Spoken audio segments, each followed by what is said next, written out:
తెలుసు. కనీసం ఇన్ఫర్మేషన్ కనీసం మైక్ లో చెప్పడం ఏదో చేస్తే సామాన్లు గాని పిల్లలు గాని ఎత్తి ప్రదేశాలకు తీసుకెళ్తాంగా ఏమీ చెప్పలేదు. ఇంత నీళ్లు వచ్చాయి ఫస్ట్ కాలు వరకు, అక్కడి వరకే వస్తాయి అనుకున్నాం. తీరా చూస్తే మనిషి మునిగిపోయి ఇల్లు కూడా మునిగిపోయింది. పిల్లల్ని గబగబా పైకి పరిగెట్టుకుని తీసుకెళ్ళాం. ఇంకా సామాన్లు గేమాలు అన్ని కొట్టుకెళ్ళిపోయాయి, ఫ్రిడ్జులు ఇవన్నీ. ఆటో తోలుకున్నాం, ఆటో మొత్తం మునిగిపోయింది. ఆటో అంతా ఇప్పుడు బాగా చేశాడు 30,000 40,000. డెలివరీ పేషెంట్లు ఆగిపోయారన్న స్మైల్ హాస్పిటల్లో, కనీసం వాళ్ళు బోట్లు కూడా ఇవ్వట్లా. డెలివరీ వాళ్ళు బోట్లు పంపించండి అన్నా కూడా రిక్వెస్ట్ చేసిన పంపించట్లేదు.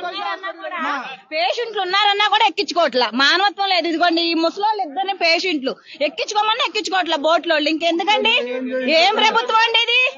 దిక్కుమాల ప్రభుత్వం. కోరు ఓట్లు వేయించుకుని గెలిపించుకున్నందుక.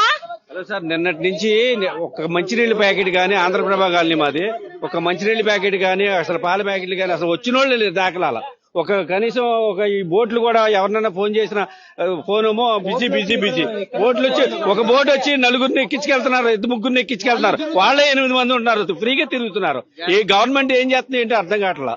మరి అంటే ఎలా నెగ్గేసాం 5 సంవత్సరాల దాకా ఇంకేం చేయలే అనే భావం ఉన్నట్టుంది వాళ్ళకి.